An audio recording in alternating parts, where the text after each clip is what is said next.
wiki vlog qui sera beaucoup plus court parce qu'on est vendredi, donc cette semaine a été très compliquée parce que la fatigue est présente. Mais c'est pas grave, là, week-end plutôt cool, surtout que ce soir on a prévu une super sortie à Cœur de Montpellier, Cœur en Lumière. Tu sais que je le fais chaque année et vraiment c'est très joli, donc je vais te faire quelques images. Et du coup je voulais te revenir en début d'après-midi pour justement te parler de ça et te prendre avant de te mettre les petites images ce soir. Donc je voulais également revenir, avant de te présenter ma nouvelle lecture, je le ferai plus tard parce que c'est toujours la même depuis la semaine dernière, je n'avance dans rien. Mais j'ai quand même fait un sacré book haul, donc je vais te montrer ce que j'ai acheté, c'est mes derniers achats du mois et mes achats pour ma pile à lire de Noël. Donc d'abord j'ai mes défis de Noël de Laure Aleno pour Noël. Également dans la même maison d'édition, j'ai Juste à temps pour Noël d'Isia Soleil. Ensuite j'ai acheté le dernier d'Elinda Dayton, donc Mad Majesty. J'espère pouvoir le lire avant la fin du mois parce qu'il me tente énormément, mais j'ai d'autres livres dans mon pile à lire qui me tentent. Donc voilà. Et après j'ai Faux départ, donc c'est un deuxième tome de Emilou qui est également sur des pilotes de Formule 1. Mais alors là je pense très clairement que je le lirai pas avant l'année prochaine. Tout simplement parce que ça m'étonnerait que j'arrive à le caler, sachant que j'en ai un autre qui me tente énormément, donc voilà, on va ranger cette pile à lire avant de retourner travailler. Donc voilà ce que donne ma pile à lire. Là t'as ma pile à lire pour Noël, donc j'ai 8 romans, ce qui est ce que je lis durant un mois en moyenne. Donc voilà, j'en ai pris 8. Et là t'as toute ma pile à lire papier qui s'est vachement agrandie par rapport aux autres fois, donc je suis plutôt contente et j'ai hâte d'en découvrir parce qu'à l'heure actuelle je suis un peu bloquée sur ma lecture actuelle, donc j'espère la finir au moins ce week-end pour pouvoir t'en parler et pourquoi pas commencer un autre roman tout simplement.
Je reviens pour, je pense, terminer ce wiki vlog du coup qui sera très rapide comme tu as pu le voir, mais la fatigue est bien présente.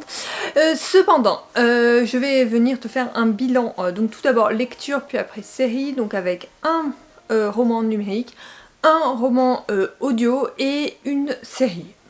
Donc c'est parti. Alors tout d'abord j'ai fini un roman audio, il s'agit de True Maquette de Laure Swan, donc qui est sorti, je sais plus à quelles éditions, aux éditions BMR, mais je l'avais pas acheté. Pourtant j'en ai beaucoup entendu parler, mais je l'ai pas acheté. Et en fait, comme Spotify a lancé sa campagne d'audio, de livres audio sur les abonnements donc premium, et du coup j'ai pris l'occasion de le découvrir. Donc on a 12 heures par mois, il faisait 15 heures, donc ça m'a pris un peu plus d'un mois du coup pour le lire parce qu'il fallait attendre les quotas, et là je vais enchaîner directement avec le deuxième. Donc je te lis le résumé.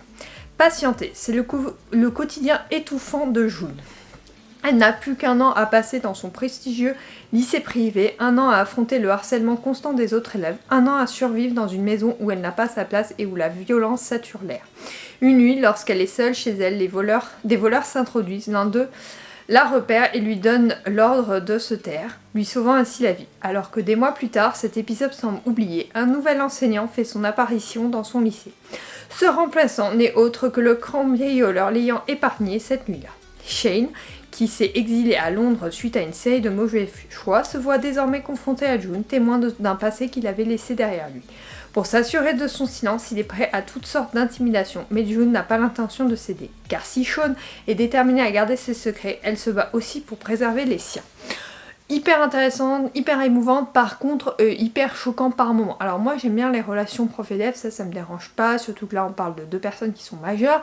Par contre ce qui me choque plus c'est le vécu de June et le comportement parfois de Sean qui est un peu dur je trouve envers elle. Mais bon voilà, ça reste un roman que j'ai apprécié et je serais curieuse de comment les émotions vont continuer à être... comment en tant que lecteur on va percevoir les émotions dans le second tome. En tout cas moi j'ai hâte de connaître la suite de leur histoire, donc du coup je pense enchaîner avec le second tome. Par contre c'est de l'audio, le second tome fait je crois 14 heures, il me faut un peu plus de temps que si je le lisais en papier, tout simplement parce que c'est beaucoup plus long.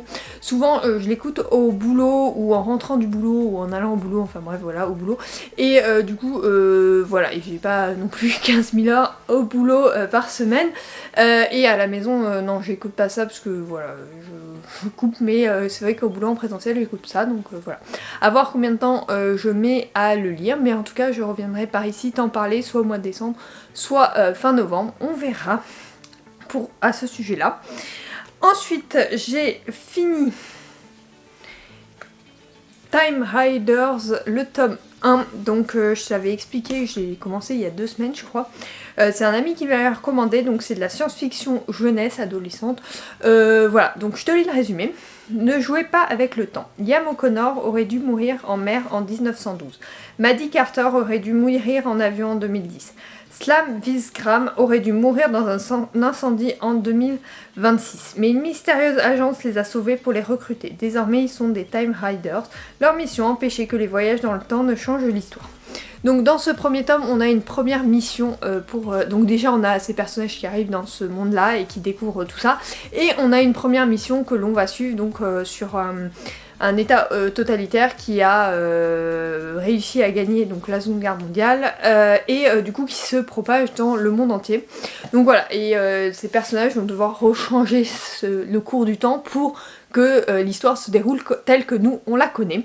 Donc c'est plutôt intéressant, j'ai bien aimé, c'est hyper facile à lire, les personnages sont extrêmement attachants et facilement attachants, enfin pour la plupart. Mais après voilà, c'est de la science-fiction, mais c'est pas le genre que je lirai tout le temps. Oui, je suis curieuse de lire la suite parce que ce premier tome est vraiment prometteur. Après, bon voilà, on verra si ça m'intéresse de lire la suite, mais en tout cas ce premier tome est vraiment prometteur, donc je te le recommande. J'ai mis pas mal de temps à le lire parce que j'étais pas dans ce mood là de lecture et tout ça, mais là j'ai un peu repris, donc j'espère que dans les prochaines semaines je lirai un peu plus, et surtout je pense que je vais lire des livres un peu plus détente et moins prise de tête, parce que j'avoue que ça c'était un peu prise de tête quand même. Donc voilà pour ça. Et enfin donc j'ai vu une série. Ouais, alors je l'ai enchaîné, littéralement je l'ai bien enchaîné. Donc c'est Lydia fait sa loi, donc c'est la saison 2 qui est sortie sur Netflix, il y a 6 épisodes. Alors que Lydia continue à se battre pour l'égalité, l'arrivée d'un nouveau procureur bouleverse son monde.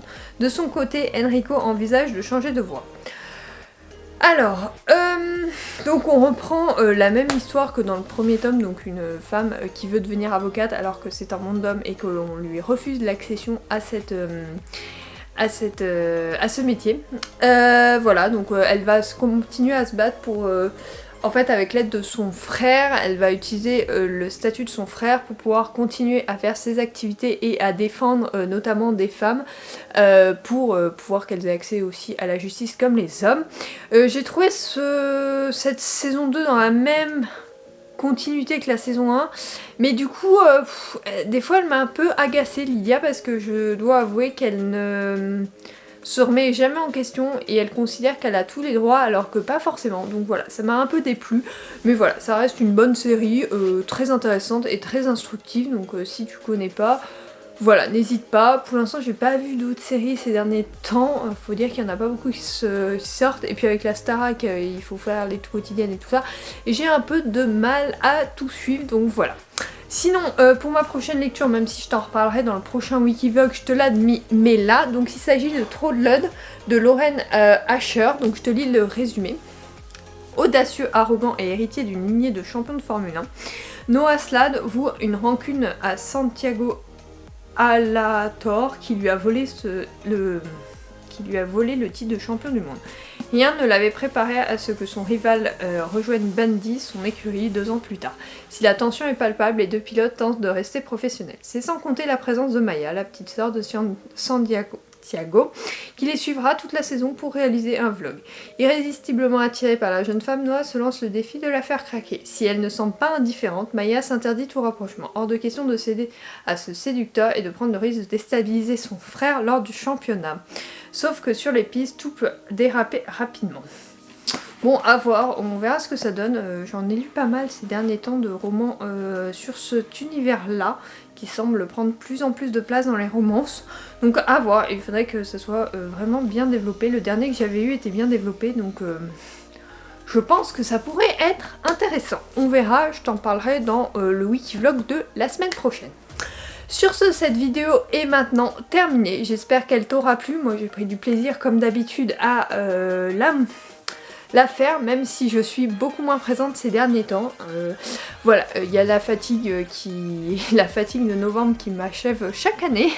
Et ben là, cette année-là, elle m'a bien achevé la fatigue de novembre. Donc voilà, je vais essayer de reprendre la semaine prochaine. Là, je me suis bien reposée hier et du coup, je me sens un peu plus en forme aujourd'hui, donc d'où le fait que je suis en train de rattraper tout ce qui est blog, réseaux sociaux, Wikivlog, donc c'est pour ça que je te le montre là et je vais te le monter dans la journée, comme ça sera fait, parce que j'ai également pris du retard sur les vidéos du vendredi. Il m'en reste une pour le mois de novembre à tourner et après on passera au Vlogmas. Il restera un Wikivlog et après également on passera au Vlogmas, donc le Wikivlog de la semaine prochaine. Et voilà, sur ce, bah, je te retrouve dès vendredi normalement, si j'ai eu le temps de tourner la vidéo, pour une vidéo routine, et dès mardi prochain pour une nouvelle vidéo, et après on passera au 1er décembre. Sur ce, je te fais de gros bisous et je te dis à la semaine prochaine. Bye.